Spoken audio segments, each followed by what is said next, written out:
হ্যাঁ, রাজকুমার দেব। এই বাচ্চাটা মানে মিষ্টি বাচ্চাটাকে আমি 1.5 বছর আগে দেখি এবং সাক্ষাৎ হয় আমার এক বিশেষ পরিচিতর কাছ থেকে। এবং তখন 1.5 বছর আগে ওর মা এসে আমার কাছে বলছিল যে বাচ্চাটা দাঁড়াতে পারছে না। আগে দাঁড়াতে পারছিল প্রথমে, কিন্তু এখন একদম দাঁড়াতে পারছে না। রোগটা কি? রোগটা হচ্ছে SMA, অর্থাৎ স্পাইনাল মাস্কুলার অ্যাট্রফি। এবং এই বিরলতম রোগ, আমি তো কোনোদিন শুনিনি এবং ঈশ্বরের কাছে প্রার্থনা করি কারো যেন না এই রোগ হয়। ডাক্তার চিকিৎসার পর তিনি জানিয়েছেন যে ওর এই রোগ সারাতে একটা বিশেষ ইঞ্জেকশনের প্রয়োজন, যে ইঞ্জেকশনটার দাম হচ্ছে 16 crores, অর্থাৎ 16 কোটি টাকা। সুতরাং it's not a matter of joke, অর্থাৎ এই টাকাটা একটা দিনমজুর বাবার ক্ষেত্রে এটা জোগাড় করা অত্যন্ত কঠিন ব্যাপার। এবার সেক্ষেত্রে আমি বাচ্চাটিকে পরামর্শ দিই, আমার যা ক্ষমতা আছে, আমার এই দীর্ঘ মানে আমার বিশেষ ক্ষমতা নেই, আমি কিন্তু সাংবাদিক বলে যেটুকু আমার কথা লোক শোনে সেই অনুযায়ী আমি ওকে পাঠাতে পারি প্রধানমন্ত্রীর যে ফান্ড আছে, রাষ্ট্রপতির যে ফান্ড আছে, কিংবা রাজ্যপালের যে ফান্ড আছে, চিফ মিনিস্টার ইত্যাদি।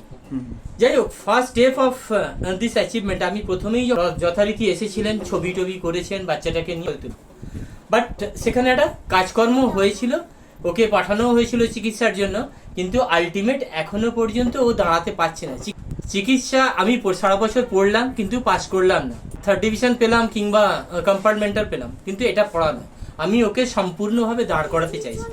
এই মুহূর্তে আমি চেষ্টা করছি যে যাতে ও দাঁড়ায়। আমার এক বিশিষ্ট পরিচিত আমার পাশেই বসে আছেন সৈকত বাবু, উনি বললেন আমার একজন চীনা ডাক্তারবাবু আছেন টেরাহার্টসের, যে কোম্পানিটার নাম আমি হয়তো এতদিন অবহিত ছিলাম না বা অবগত ছিলাম না, কিন্তু এখন আমি জানতে পেরেছি। এবং ওনার এই টেরাহার্টস কেয়ারের যে থেরাপি, সেটা কিন্তু আমি দীর্ঘক্ষণ ধরে একটা অবজার্ভ করেছি। জলটাও খেয়েছি, বেশ জলটা বিরাট কোহলি যে জল খায় যেরকমভাবে অক্সিজেন একটা মান্যতা এনে, সেইভাবে উনি আমাকে দেখালেন।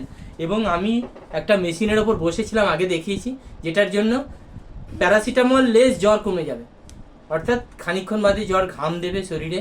এবং এটা আমার একটু বিশ্বাস জাগলো টেরাহার্টসের প্রতি, চেষ্টা করা হবে। এবং ওনাদের এই আশ্বাসবাণীতে এরকম একটা সুন্দর ফুটফুটে বাচ্চা যে খেলতে পারছে না আর বাচ্চাদের মতো, সেই বাচ্চাটাকে আমি দাঁড় করাতে চাইছি। এটা আমার আমি এর আগেও ক্যান্সার পেশেন্টের জন্য কাজ করেছি, ক্যান্সার পেশেন্ট সুস্থভাবে বেঁচে আছেন। আমাদের প্রিয় নাট্যাভিনেতা চিত্রাভিনেতা চন্দন সেন, তার খেলার করিয়ে আমি করি। বাচ্চাটার জন্যও একটি আমি ফুটবল ম্যাচ করাবো, বেনিফিট ম্যাচ, ফুটবল হোক ক্রিকেট, আমি টাকা ফান্ডিং। ও গিয়েও ছিল কিছুদিন আগে দিল্লির মিরাটে, সেখানে আমার এক আত্মীয়ার বাড়ি থেকে সেখানেও কয়েক লাখ টাকা এসছে, তাই তো। এইভাবে ফান্ডিং চেষ্টা করছি, কিন্তু how is it possible that's 16 crores। তবু আমি একজনের দাদার মারফত, আমার অপোজিট সাইডে বসে আছেন, হ্যাঁ, তিনি আমাকে আশ্বাসবাণী দিয়েছেন এই টেরাহার্টসের মারফত এই বাচ্চাটি যদি সুস্থ হয়ে থাকেন, that will B a great achievement for them and also to me. এই কারো মারফত আর ভরসা করতে হচ্ছে না। এবং এটা উনি আরও কিছু মানুষকে সোজা করে দাঁড় করিয়েছেন, সেই ছবিও আমি দেখেছি।